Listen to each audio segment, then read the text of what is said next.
Morning news India पर आपका स्वागत है। मैं हूं आपका अपना अजीज डॉक्टर विक्रम शर्मा। राजस्थान में भजन लाल ने अपनी सरकार को संभाल तो ली, लेकिन सरकार के सामने इतनी सारी चुनौतियां खड़ी हुई है कि उनसे पार पाना भजन लाल के लिए भी बहुत मुसीबत का काम बन गया है। राजस्थान की गहलोत सरकार जब थी तो गहलोत सरकार ने इतना कर्जा राजस्थान में ले लिया कि उसको चुकाना, उसका ब्याज चुकाना अब राजस्थान की भजनलाल सरकार के लिए बहुत भारी पड़ जाएगा। और उसी कर्जे के ब्याज को चुकाना तो बहुत भारी है, मूल रकम की तो बात करना ही बहुत बेईमानी है अभी फिलहाल के तौर पे।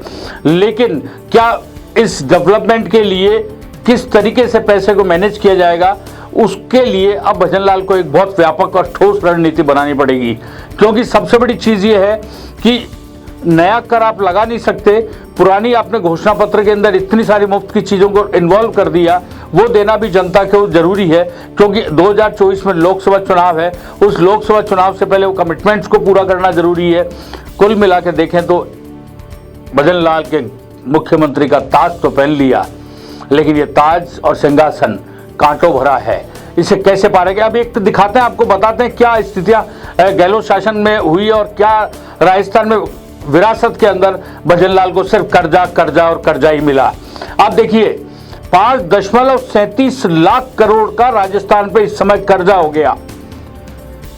5.37 लाख करोड़ का कर्जा राजस्थान पर इस समय है, जो कि एक साल पहले तक 4.58 लाख करोड़ का था। इससे अंदाजा लगा लीजिए कि एक साल के अंदर गहलोत सरकार ने अपने चुनाव जीतने के लिए कितनी हद तक राजस्थान सरकार के खजाने को लुटाने में काम कर दिया। आप देखिए, मैं बात कर रहा हूं अप्रैल से लेकर अगस्त 2023 के बीच की। गहलोत सरकार ने 12,288 करोड़ का कर्जा लिया और लास्ट के 2 महीने में अक्टूबर नवंबर दिसंबर के अंदर ही देखिए वो रिकॉर्ड भी तोड़ दिया, 14,000 करोड़ का कर्जा ले लिया। क्या सोचा था, क्या समझा था, कुछ राजस्थान के विकास को बिल्कुल इसके खजाने को इस कदर लाके खड़ा कर दिया कि कोई भी व्यक्ति चाहे तो बड़ी मुश्किल होगी उसके सामने। और कर्जा कर्जा कर्जा और कमाई का कोई साधन नहीं है। मुफ्त के अंदर स्मार्टफोन, सिलेंडर कम रेट के ऊपर, चिरंजीवी योजना और क्या क्या, मतलब तमाम तरीके का, अन्नपूर्णा फूड किट। जो राज्य में खजाना नहीं था तो ये सब चीजें करने की जरूरत ही नहीं थी। और लेकिन सिर्फ चुनाव में गहलोत के सामने एक था कि चुनाव जीतना है, कैसे भी जीतना है। उनको इससे मतलब नहीं था कि यदि चुनाव नहीं जीत पाए तो जिसकी सरकार आएगी वो क्या सिर पकड़ कर रोएगा। और निश्चित रूप से यही हालात है। आप देखिए कि आज की तारीख के अंदर प्रति व्यक्ति 65,500 रुपए का प्रति व्यक्ति पे कर्जा है। यानी अब जो रोज पैदा हो रहा है, जिसने दुनिया नहीं देखी, अपनी आंखें नहीं खोली, वो 65,000 रुपए का कर्जा लेकर पैदा हो रहा है। पिछले जो साल 2 साल में प्रति व्यक्ति कर्जा बढ़ा वो 20,241 रुपए प्रति व्यक्ति कर्जा बढ़ा, तब जाकर राजस्थान में 65,000 रुपए प्रति व्यक्ति का कर्जा हुआ है।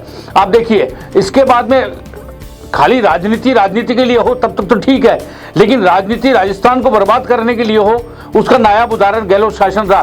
फाइनेंस बिल्कुल ठप पड़ा हुआ था। किसी भी फाइनेंशियल एडवाइजर ने यह राय नहीं दी कि इस तरीके से आप करोगे तो मुश्किल में पड़ जाओगे। आरबीआई की गाइडलाइन बिल्कुल क्लियर है, बिल्कुल क्लियर गाइडलाइन है कि जीडीपी के 30% से ज्यादा का कर्जा नहीं होना चाहिए। लेकिन हमारे तो यहां गहलोत सरकार की हालत इस तरीके की थी, जीडीपी के भी 40% तक का कर्जा है। हिंदुस्तान में राजस्थान दूसरे नंबर का ऐसा राज्य है जिसके ऊपर सबसे ज्यादा कर्जा है। पंजाब नंबर 1 पर है।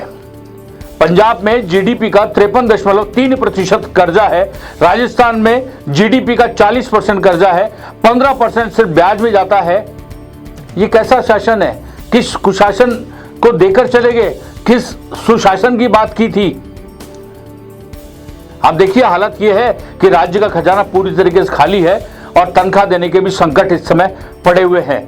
कैसे हर महीने कर्मचारियों को तनख्वाह दी जाएगी? और उसके बीच में गहलोत सरकार ने ओपीएस लागू कर दी, ओल्ड पेंशन स्कीम। ये नहीं सोचा कि ये लागू कैसे होगी, इसके लागू होने के बाद राज्य बर्बाद हो जाएंगे।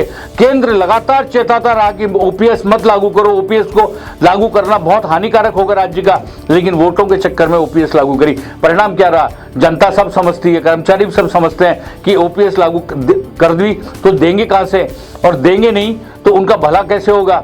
ऐसी स्थिति में ये सब करने के बाद भी गहलोत सरकार के खिलाफ लोगों ने वोटिंग किया और गहलोत को राजस्थान की सरकार से बेदखल कर दिया और भजन लाल को ताज सौंप दिया। और भजन लाल को ताज भी ऐसा सौंपा जिसके अंदर पूरी तरीके से कांटों का ताज है।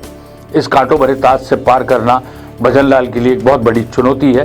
बहरहाल देखिए राजस्थान के अंदर आने वाले दिनों में विकास की धारा किस गति से बढ़ेगी, क्योंकि अभी डबल इंजन की सरकार की हम बात करते हैं, केंद्र में भारतीय जनता पार्टी की सरकार है, खजाना वहाँ से भी काफ़ी आ जाएगा, पैसा वहाँ से भी काफ़ी आ जाएगा, विकास के काम तो हो ही जाएंगे, लेकिन कर्जा चुकाने वाली जो बात है वो एक बड़ा सवाल खड़ा करती है।